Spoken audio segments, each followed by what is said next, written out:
Yo estoy emocionado siempre por compartir la palabra, es un privilegio para mí hacerlo y estoy muy emocionado con esta serie que hemos llamado Hábitos Sagrados, porque creo que los tres temas, hoy vamos a presentar el tercer tema, yo creo que si nosotros podemos practicar aplicar estos temas que hemos aprendido en las últimas semanas, yo creo que podemos revolucionar nuestra vida espiritual. ¿Cuántos de ustedes quieren seguir creciendo espiritualmente en el Señor?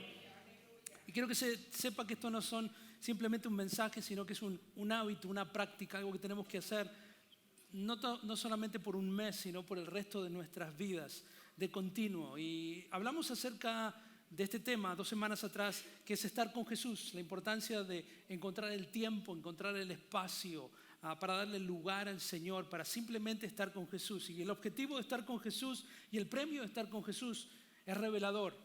El premio de estar con Jesús no es para que simplemente conteste nuestras oraciones, sino es para estar con Jesús. El premio de estar con Jesús es Jesús mismo. ¿Cuántos dicen amén? Yo creo que si usted ha encontrado esos ritmos en su vida y ha podido separar el tiempo para estar con Jesús, 10 minutos, 20 minutos, 1 hora, sea lo que sea, el Señor puede redimir ese tiempo y puede cambiarnos. Y el segundo tema que hablamos la semana pasada fue acerca de la importancia de ser transformados por Jesús. Sabe que cuando usted pasa tiempo con Jesús es inevitable que empecemos a parecernos a Jesús, a empezar a producir el carácter de Cristo. Y quiero que sepa que no es algo que pase de la noche a la mañana, es algo que nos lleva toda una vida. Y hay distintos elementos que el Señor utiliza, incluyendo el dolor, para formar el carácter de Cristo en nuestras vidas. Así que quiero animarlo a seguir pasando tiempo con Jesús, transformarnos como Jesús. Y hoy tengo la difícil tarea de animarlos a hacer lo que Jesús hizo. Silencio. Bueno, Jesús, estábamos muy bien, pastor, estábamos de acuerdo con pasar con Jesús porque Jesús es cool, quiero ser como Jesús, porque tengo incluso su bestseller, pero eso de hacer cosas como Jesús, me la puso difícil, pastor, me la puso difícil. Imagínense que yo hago un internship con plomeros. Sabe que tenemos un par de plomeros en la iglesia, Dios nos está bendiciendo. Acá tengo uno, no lo quiero mostrar porque necesitamos buenos mecánicos, buenos pastores, buenos abogados y buenos plomeros. ¿Cuántos dicen amén?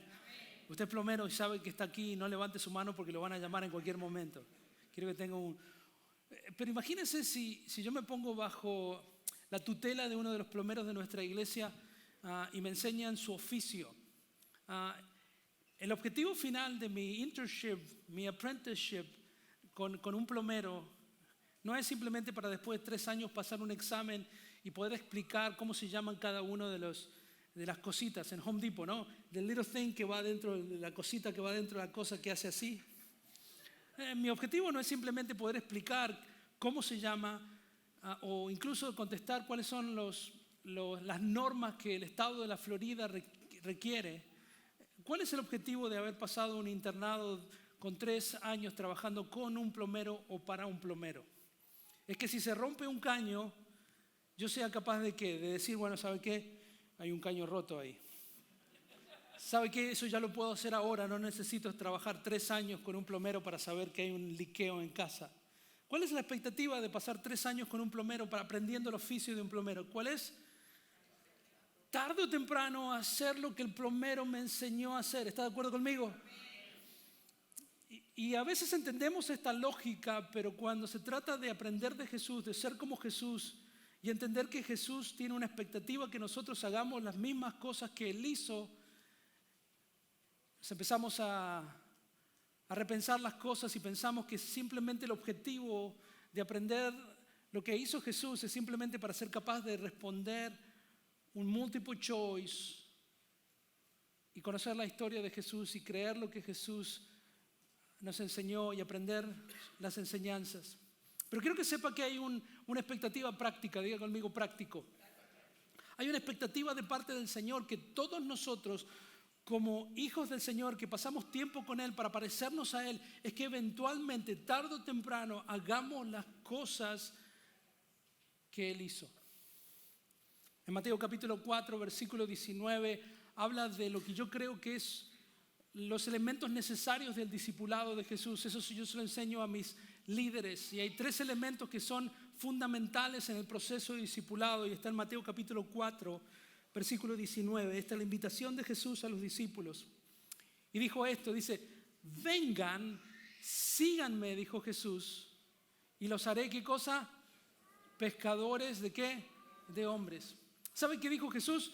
Dijo, estén conmigo, pasemos tiempo, tengamos una relación personal tú y yo.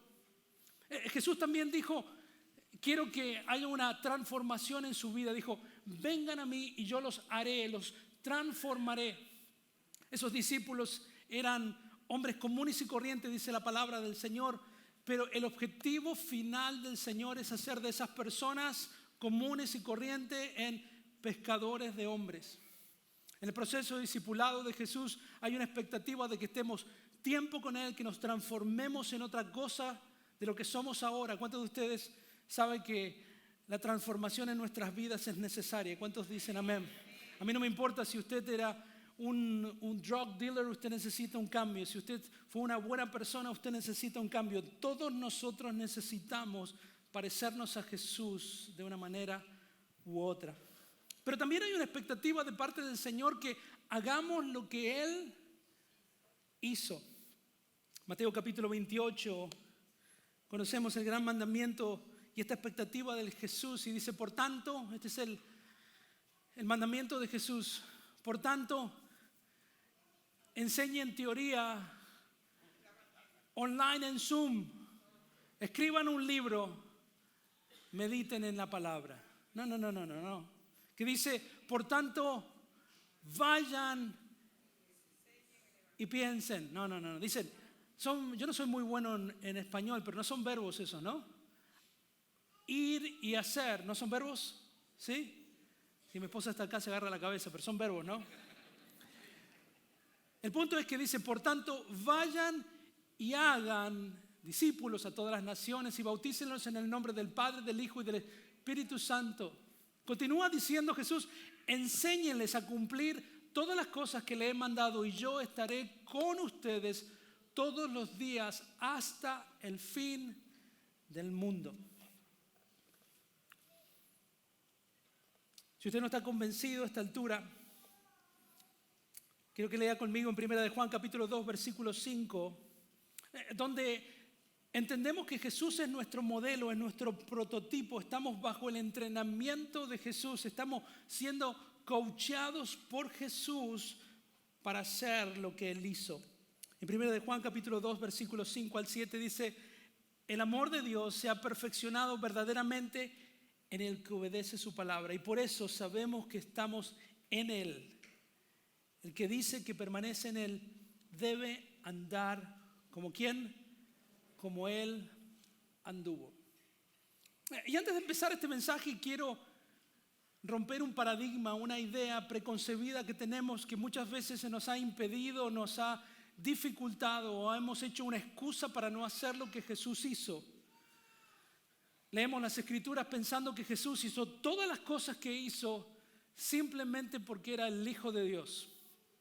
Si usted ha leído los Evangelios y ha visto las proezas y los milagros de Dios, pensando que Jesús lo hizo simplemente porque es la tercera persona de la Trinidad y ¿quién no va a hacer esto? Yo también, si fuese el Hijo de Dios, la tercera persona de la Trinidad, yo también haría eso. Pero quiero romper un paradigma en su cabeza y explicarle que la expectativa que el Señor tiene en nosotros, que hagamos lo que Él hizo, no está basada en nuestra identidad como seres humanos. Es el hecho de que Jesús lo hizo porque era un hombre santo, libre de pecado, que estaba lleno del Espíritu Santo. ¿Sabe que nosotros necesitamos entender que somos santificados por la sangre de Jesús, que somos redimidos, que la justicia de Dios ha sido transferida a nosotros y que somos un recipiente donde hemos recibido el Espíritu Santo con el objetivo de hacer lo que el Señor hizo? Diga conmigo así. ¿Sabe que cuando entendemos eso, empezamos a leer las Escrituras sabiendo que una persona alejada del pecado, conectada con el Señor, llena del Espíritu Santo, llena de fe, está en condiciones de hacer lo que Jesús hizo? Yo no sé usted, pero hay un versículo que me termina de convencer de que es el plan del Señor para todos nosotros. Es una promesa del Señor a sus hijos. ¿Cuántos hijos del Señor tienen aquí? Hay aquí. ¿Cuántos aprendices del Señor hay aquí? ¿Cuántos pecadores en recuperación? ¿Cuántas personas que pasamos tiempo con Jesús simplemente para parecernos a Jesús porque queremos hacer lo que Jesús hizo? ¿Sabe que hacer lo que Jesús hizo es lo más divertido del Evangelio? ¿Sabe que vivimos en una generación que está buscando una causa para dar su vida? Algunos es para salvar los árboles, otros para salvar las ballenas, otros para ganar dinero. Pero cuando descubrimos la causa del Evangelio, que es la aventura más grande que un ser humano o una juventud pueda seguir, es una aventura fascinante. En Juan capítulo 4, versículo 19, necesitamos apropiarnos de esta palabra entendiendo que sí hemos sido llamados a hacer. En Juan capítulo 4, versículo 18 es Jesús, pero necesitamos apropiarnos de esta palabra que dice lo siguiente. Dice que Jesús dijo: el Espíritu del Señor está sobre mí. Me ha ungido para proclamar las buenas nuevas a los pobres. Me ha enviado a proclamar libertad a los cautivos, a dar vista a los ciegos, a poner en libertad a los oprimidos y a proclamar el año de la buena voluntad del Señor. Son cosas que el Espíritu Santo mueve a Jesús para hacer. Pero este versículo es una promesa del Señor para nosotros.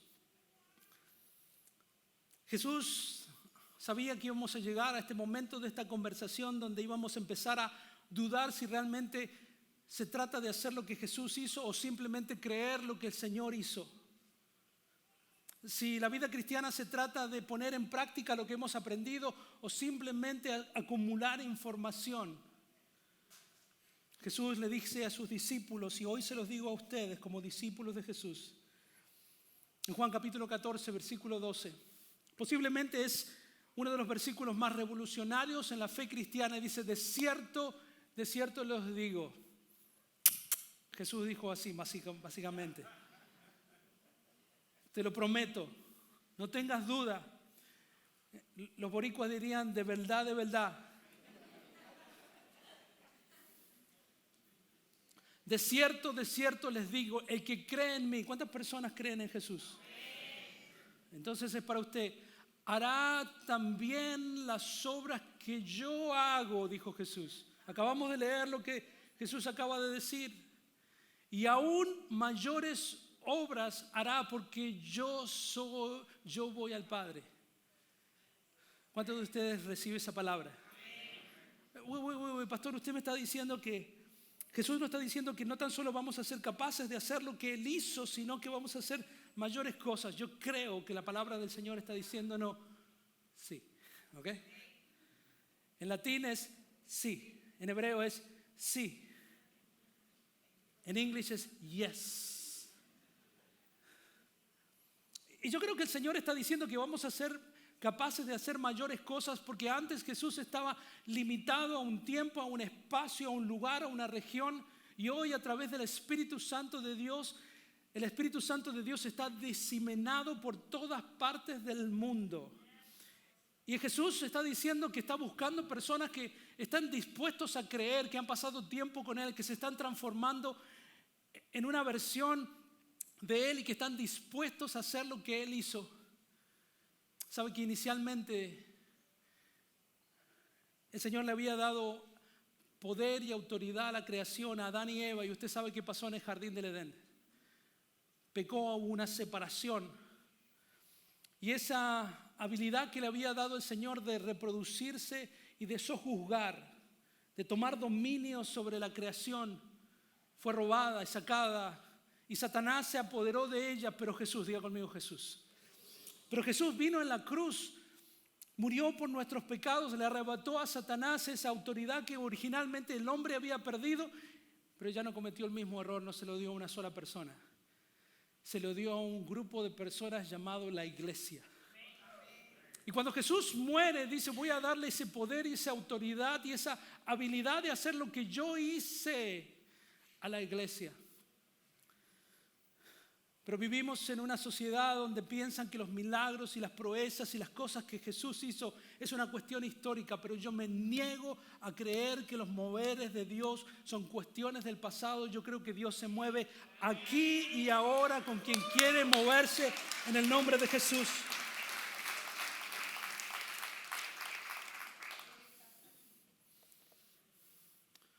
Así que yo quiero llamar a los sugieres ahora que tenemos unas vasijas con agua y voy a enseñarles cómo transformarlas en vino Malbec de 1973. Y aquí vamos a tener una piscina donde vamos a tener agua y vamos a caminar sobre ellas.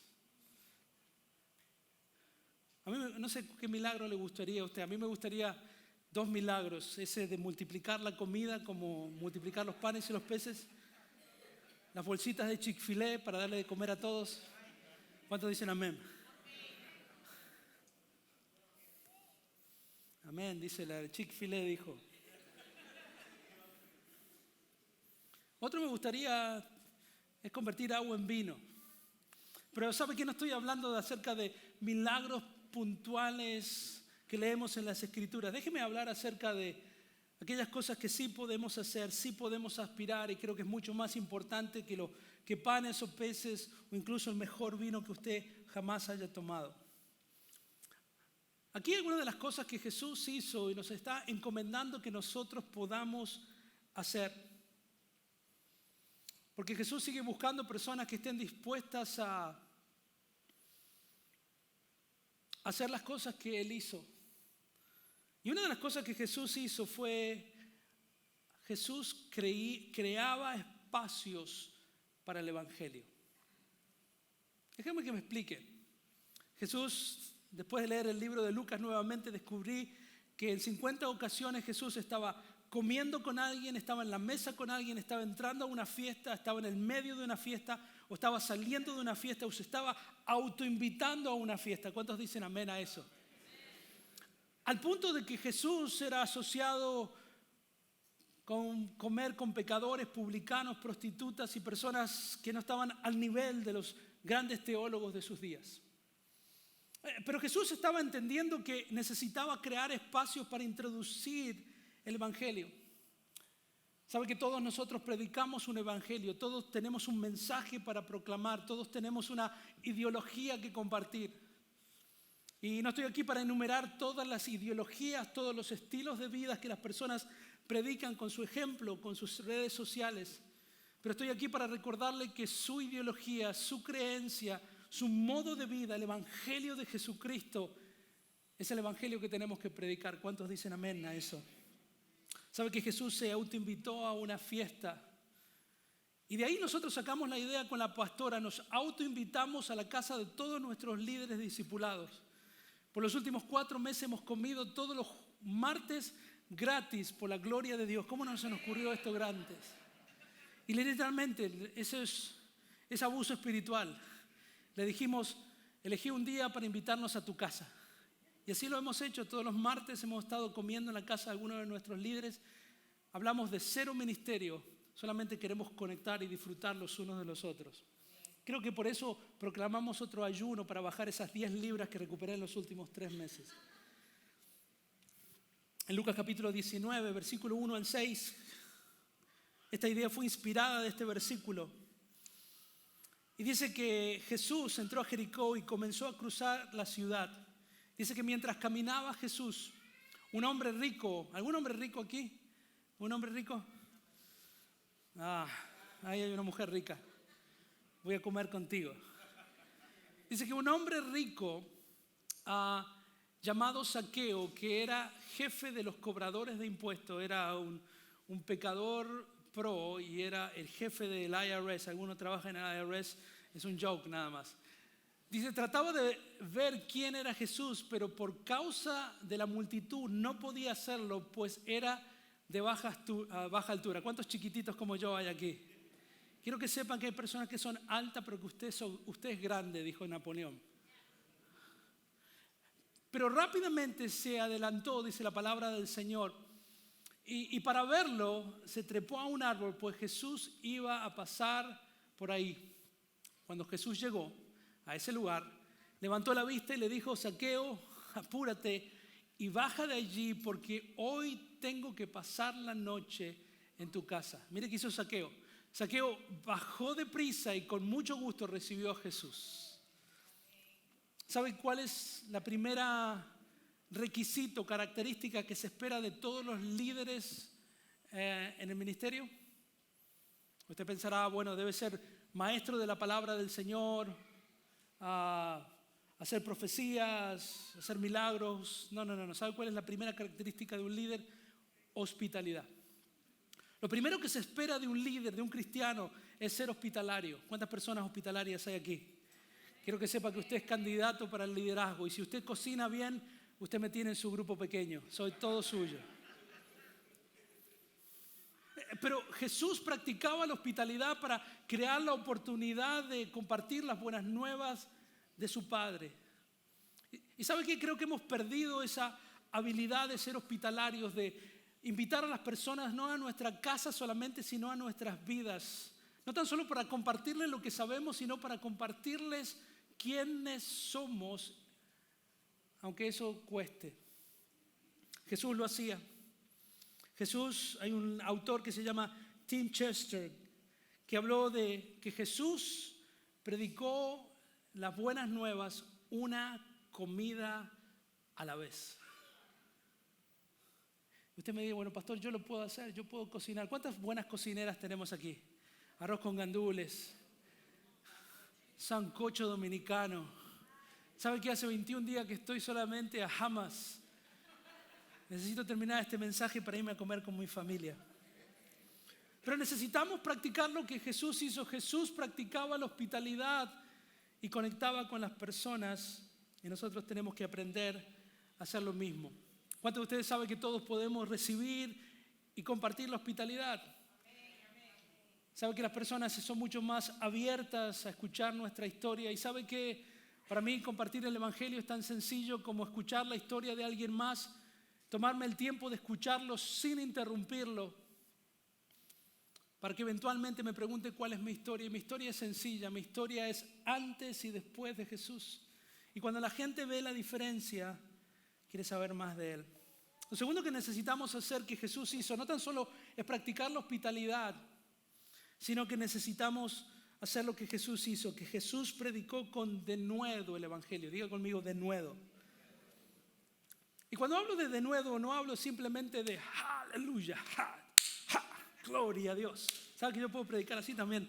Un día me va a ver aleluya, aleluya, pam, pam, pam, pam, pam, pam, pam, pam, pam. I can do it. It's fun. Pero la palabra de denuedo no habla de simplemente ser extrovertido y gritar aleluya y a su nombre. ¿Y quién vive? Y a su nombre. Aleluya. Aleluya. ¿Sabe que hay un tiempo, hay un lugar para todo eso? Pero cuando hablamos de denuedo, no hablamos de emociones, hablamos de una consistencia en un sí en nuestro corazón, de que este mensaje puede cambiar la vida de los demás. Cuando predicamos con denuedo, con pasión, con consistencia, con persistencia, estas buenas nuevas. Número uno, ofrecemos hospitalidad al que lo necesita. Las personas que predican con denuedo la palabra del Señor, el mensaje de Cristo, también entienden la importancia de buscar hombres y mujeres de paz. Yo estoy convencido que alrededor de su vida hay personas que Dios está lidiando en su corazón con distintas situaciones de su vida, que están simplemente esperando que alguien pueda animarlos a la fe, atraerlos a Cristo, orar por ellos. Una persona que predica con denuedo del evangelio no tan solo es hospitalario, no tan solo está con sus antenitas espirituales atentas, sino que lo que hace es un buen testigo. Puede compartir lo que el Señor ha hecho antes y después de su vida. ¿Se acuerda esa pulserita que venía en los años 90? What Jesus would do. ¿Se acuerda? ¿Qué es lo que Jesús haría?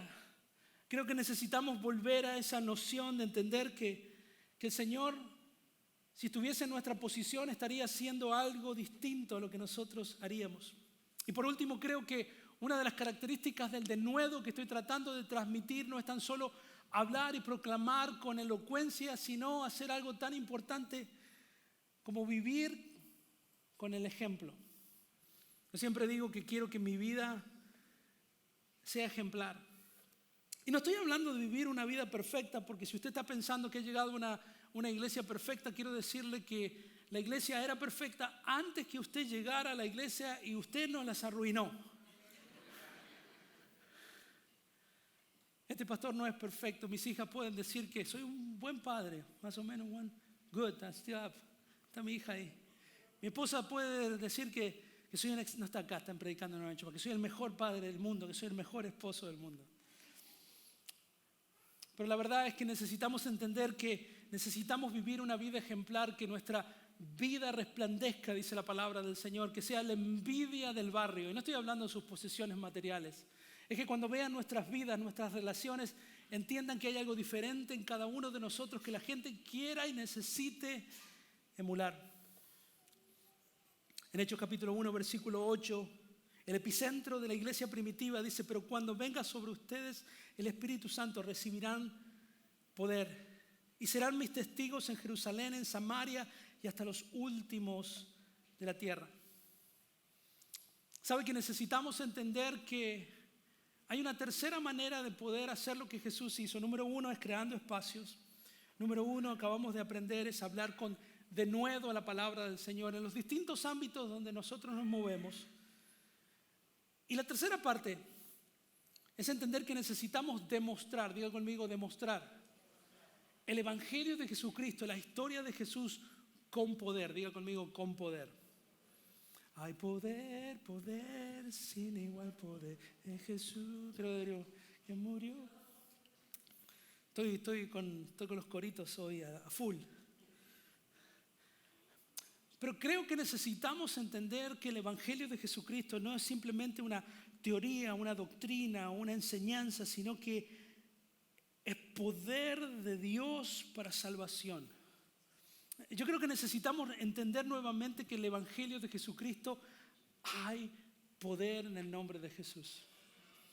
Creo que la iglesia ha desconectado el poder que Jesús, las promesas que Jesús hace. Yo creo que hay poder cuando la iglesia del Señor pasa tiempo con Él, es transformada con Él y empieza a hacer lo que Jesús hizo. Déjeme explicarle cómo se ve una iglesia con poder. Y otra vez, no estoy hablando de gritar con elocuencia o tener un servicio pentecostal. ¿Sabe qué? Si usted nos visita por primera vez y usted dice, qué rara esta gente. Nosotros somos una iglesia pentecostal con freno y bautista con acelerador. ¿Cuántos dicen amén? Si usted nunca estuvo en una iglesia dirá, ¿qué están hablando? Pero los que crecimos en la iglesia sabemos que es importante la palabra del Señor, pero es tan importante como el poder del Espíritu Santo que está está trabajando en nosotros, con nosotros, a través nuestro. Y déjeme ser muy claro con respecto a este tema. Yo creo en una iglesia con poder. ¿Cuántos dicen amén? ¿Sabe que ese poder se manifiesta no tan solo en lo que decimos, sino en lo que hacemos? Yo creo que el Señor sigue haciendo sanidades en su iglesia. Y creo que el Señor me permitió ser parte y testigos. Creo que hay líderes aquí que pueden contarlo y pueden testificar. No tengo todos los detalles. Pero creo que el Señor le ha dado a la iglesia la responsabilidad de hacer lo que Él hacía. Mire lo que Jesús hacía. Está en Mateo capítulo 4, versículo 24. Dice que las noticias acerca de Él corrieron y llegaron tan lejos como Siria, y pronto la gente comenzó a llevarle a todo el que estuviera enfermo. Jesús estaba orando por los enfermos y guess what? Sanaban. Y Él los sanaba ¿a cuántos? A todos, cualquiera fuera la enfermedad o el dolor que tuviese. o si estaban poseídos por demonios o eran epilépticos o paralíticos. ¿Saben qué pasó? Jesús se hizo famoso porque oraba por las personas y eran sanadas. Los discípulos de Jesús los mandaban de dos en dos y al principio es como que no les salían y volvían y le decían: Señor, estoy haciendo algo mal, es como que algo me falta. Y Jesús los coachaban y iban a otro lugar y hacían los milagros que Jesús hacía y volvían y decían: Señor, you're not gonna believe it. Pero yo creo que el poder del Evangelio también es para sanar a los enfermos. Déjeme contarle una historia, ¿me permite? Tiene, ¿cuánto? 3 días, 4 días. No estoy hablando 3. Una señora que llegó al campus de Orange Park, acá está la líder y la líder no me va a dejar mentir, llegó con stage 3 o 4 de cáncer. Llegó a la iglesia buscando un milagro de parte del Señor. Nunca en la iglesia. Llegó con esa motivación. Yo la recibí en la iglesia en Orange Park, pasó al altar, le pregunté cómo puede orar por ella, me contó el diagnóstico. Su cáncer regado por todo el cuerpo. Empezó quimioterapia, aceptó a Jesús en el proceso, se bautizó en el último bautismo. No estoy hablando 10 años atrás, estoy hablando hace semanas atrás. Empezó a hacer la segunda ronda sin ninguna esperanza alguna. El doctor la recibió. El mismo doctor que dijo que tenía cáncer, que era stage 3, que se había regado por todo su cuerpo, hace 3 días atrás le preguntó: ¿qué pasó? Porque no tenés ni una célula cancerógena en todo tu cuerpo.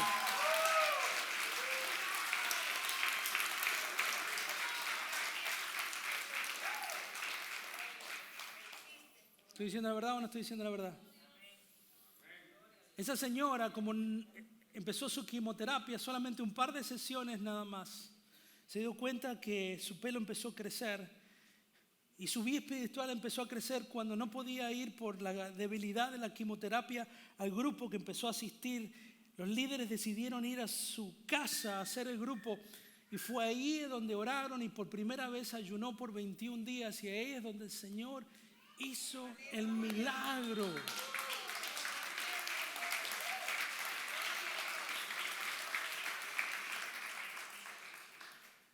El Evangelio viene con demostraciones de poder.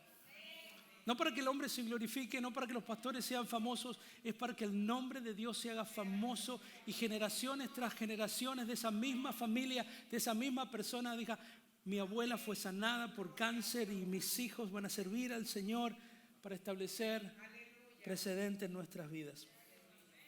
La segunda manifestación del poder del Evangelio no tan solo viene en forma de sanidad a nuestras vidas, sino que viene a través de liberación. Sabe que vivimos en un mundo oscuro, caído, donde Satanás reina sobre esta tierra. Y es oscuro y nosotros hemos sido llamados a ser luz en medio de la oscuridad. ¿Cuántos dicen amén? Yo he sido testigo de grandes cosas que ni siquiera puedo explicar. Tuve la posibilidad de ser parte del ministerio de alguien llamado Carlos Anacondia. Él escribió un libro, un bestseller, que se llama Escúchame bien, Satanás. Y es la declaración de guerra, como Carlos lo dice de otra manera. Carlos tiene una voz así, dice: escúchame bien, Satanás. Como así arranca todos sus mensajes y momentos de liberación. Y la gente empieza a caer y nosotros éramos parte de la carpa y llevábamos a las personas y experimentaban liberación. Lo que estoy tratando de decir, mi hermano, es que como hijos del Señor somos enviados a desafiar los lugares más oscuros de nuestra ciudad. Es por eso que creemos en los ministerios que van a los nightclubs, las mujeres, para tratarles de dar luz y esperanza en momentos de desesperación. Es por eso que creemos que necesitamos involucrarnos en los ministerios que están tratando de evitar el sex trafficking en nuestra ciudad, porque es un corredor desde Miami hasta la ciudad de Atlanta. Y hay personas que están luchando con cuestiones espirituales. Tenemos familias en nuestra iglesia que son segunda, tercera, cuarta generación de hechiceros, de magos, de personas que practicaban la hechicería. y llegan a los pies de Jesús sabiendo que hay una tensión espiritual cada vez que se acercan al Señor. Hay una tensión, hay una lucha espiritual y nosotros como iglesia necesitamos decir: Padre, en el nombre de Jesús, Satanás, no tenés arte, no tenés parte en la vida de esta persona.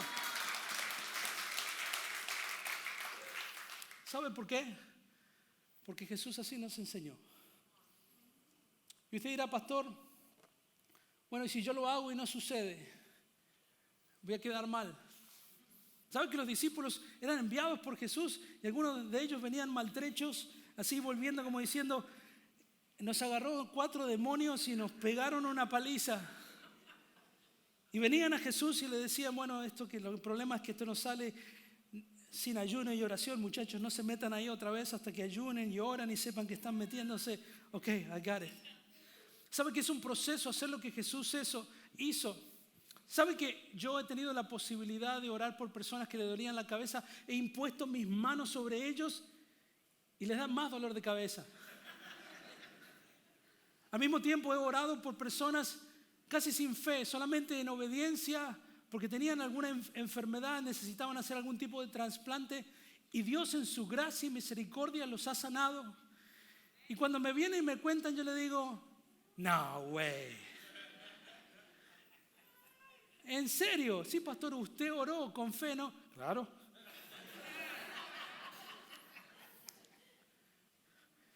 Quiero decirles que yo he orado por más personas por sanidad que no han sido sanas, que he orado por personas por sanidad y sí han sido sanas.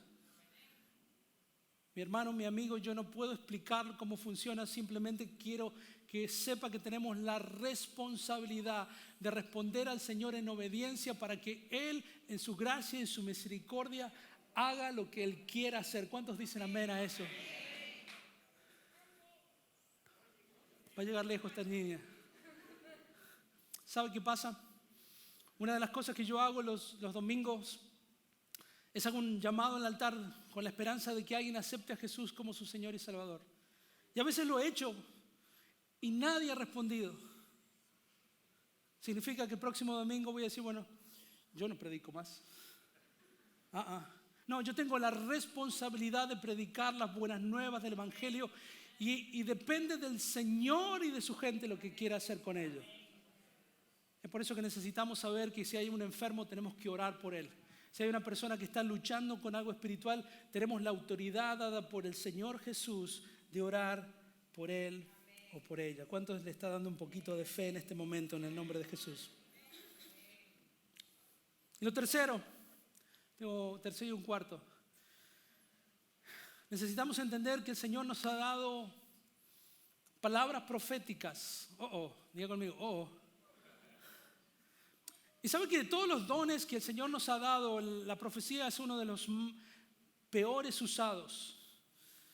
Yo no les puedo decir la cantidad de veces que he escuchado pseudos profetas decir pseudo profecías en el pseudo nombre del Señor y ha arruinado personas.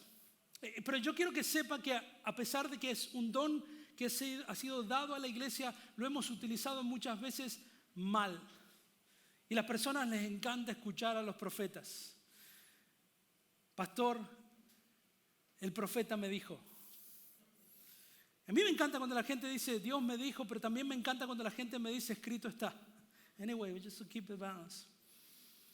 Pero creo que el Señor nos ha regalado esa palabra profética que a veces necesitamos expresar con todo temor y temblor al oído de las personas, que generalmente es para animar, para afirmar y para confirmar una palabra que viene de las santas escrituras del Señor. ¿Cuántos dicen amén?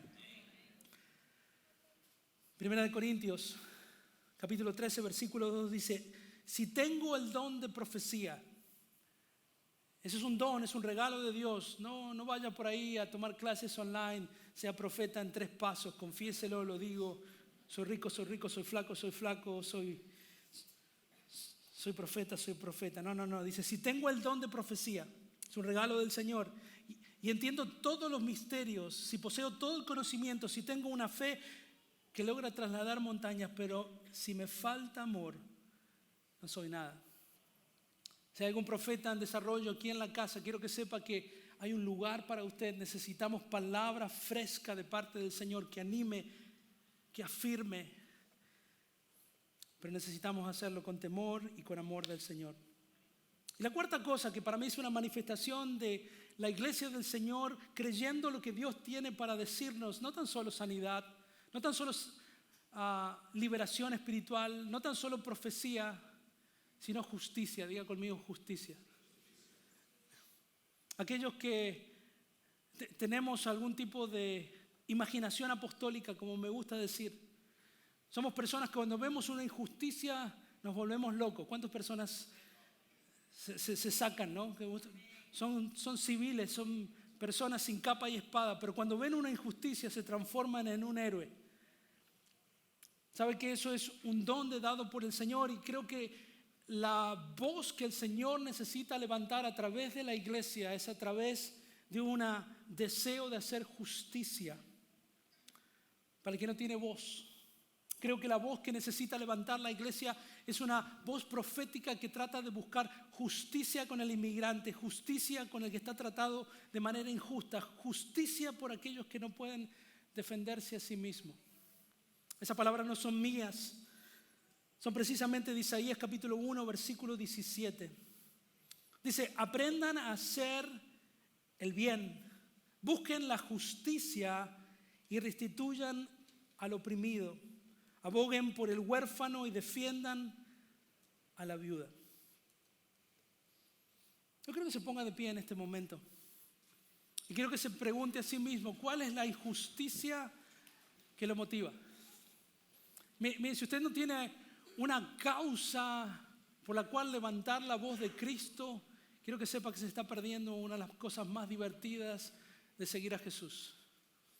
Hay cosas que necesitan movilizar su corazón y decir, yo voy.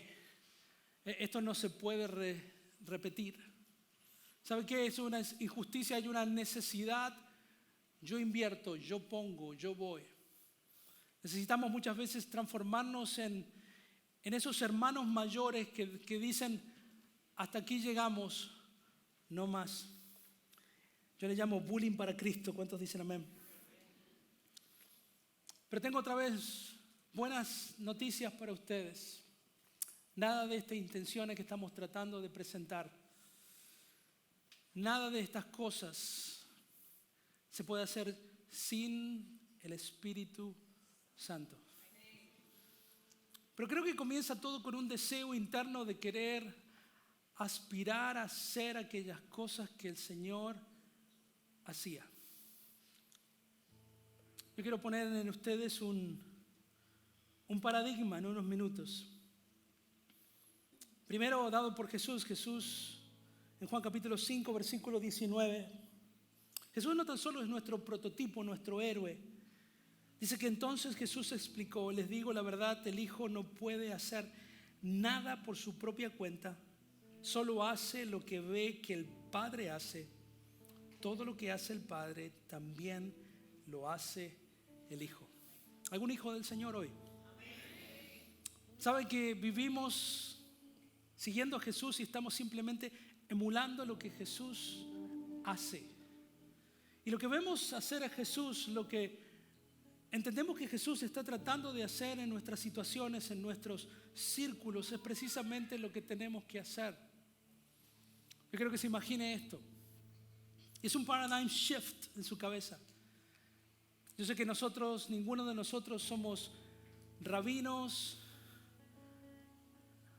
de 30 años que vive en el medio del desierto. Es donde situamos a Jesús cada vez que pensamos en Él, en su contexto, su historia. Pero ¿qué pasaría si Jesús viniese aquí y ahora y estuviese en sus zapatos?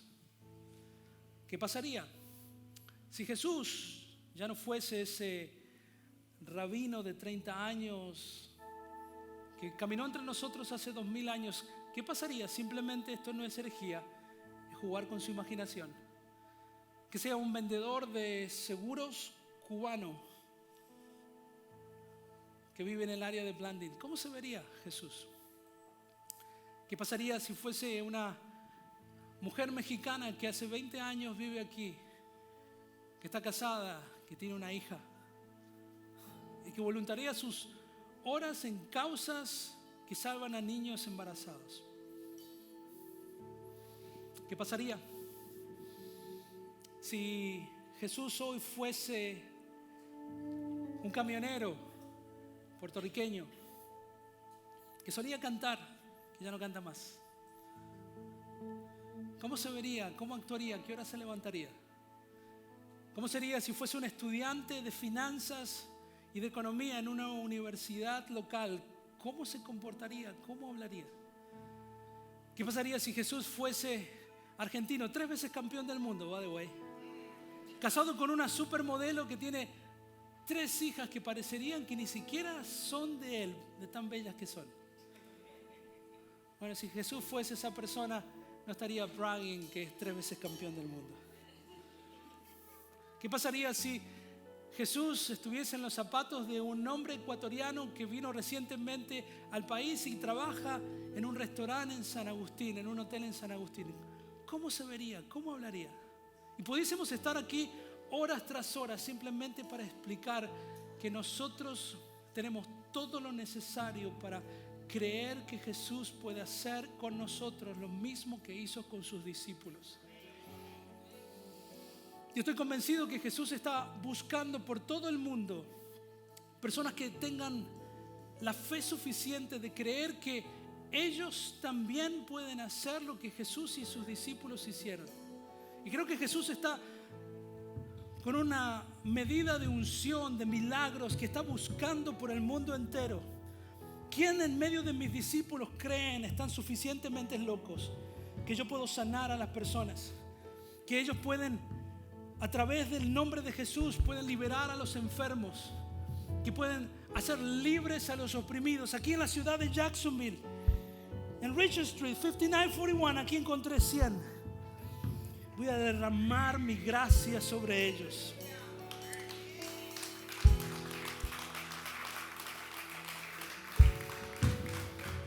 Sabe que el Señor no responde a capacidades, el Señor responde a nuestra fe. Y yo no sé usted, pero yo necesito que nuestra iglesia tenga la capacidad de entender que Dios sigue haciendo milagros y no utiliza a profetas que vienen de otra parte, a pastores, a grandes elocuentes. Él usa a personas comunes y corrientes como usted y como yo para hacer lo imposible. Yo quiero que cierre sus ojos en este momento. Yo quiero que se pregunte si después de estar con Jesús, después de empezar a ver transformaciones en su vida y a producir el carácter de Cristo, ¿será que empieza a creer por fe que Dios puede usarlo a usted? Sí, a usted, para orar por el enfermo, para hacer libre al cautivo, para liberar a las personas en el nombre de Jesús, para traer una palabra profética a una persona que está a punto de tomar una decisión y que usted siente de parte del Señor, hablarle en privado al oído con temor y mucho amor. Creo que Dios está diciéndote esto. ¿Qué pasaría si la iglesia empieza a salir de este lugar movilizada hacia afuera, entendiendo que su ministerio comienza en el mismo momento que empezamos a salir de este edificio y nuestro campo misionero está allá afuera, en las personas que atendemos, en las personas que conocemos y que están esperando a alguien que tenga la fe suficiente para decir: ¿sabes qué? No voy a esperar hasta el domingo para que ores por tus necesidades. Dame tu mano, voy a orar por ti. Y usted puede agarrar las manos de esas personas llenas de fe y decir: Padre, en el nombre de Jesús, Señor, yo te pido por la sanidad de mi hermano, de mi hermana. Señor, yo te pido que le des claridad, que le des fuerza, que le des ánimo y que hoy tenga un encuentro personal contigo. Necesito personas que tengan la suficiente fe para entender que Jesús está buscando a personas para derramar su gracia, derramar su poder a personas que simplemente quieren ser un canal de bendición y que quieren solamente compartir lo que el Señor ha dado para su vida. Padre, en el nombre de Jesús, Señor, yo te pido que nos enseñes a que tu gracia, tu favor y tu misericordia se multiplican en nuestra vida cuando nosotros estamos dispuestos a darlo a alguien más. Señor, yo te pido que termines con la mentalidad egoísta que tenemos, de recibir lo suficiente para mí, de entender lo suficiente para mí, de consumir lo suficiente para mí. Padre, yo te pido que esta iglesia, Señor, no sea una cantinflora solamente para recibir, para calmar su propia sed. Señor, yo te pido que cada persona sea como una reservoir de agua, Señor, como un canal de bendición, Señor, donde tu Espíritu Santo, tu sabiduría, Señor, fluya como un canal, Señor, que fluya como fuentes de agua viva sobre las personas enfermas, oprimidas, apáticas por las cosas de Dios. Señor, yo te pido que nos dé una fe para ser personas hospitalarias, que creamos espacio, Señor, para hablar de las buenas nuevas del Evangelio. Señor, que lo hagamos con poder y autoridad. Señor, porque tu iglesia, Señor, ha recibido el poder que viene de lo alto para hacer milagros y señales y para hacer luz en el medio de la oscuridad. En el nombre de Jesús lo oro. Y la iglesia dice, como la iglesia adore al Señor.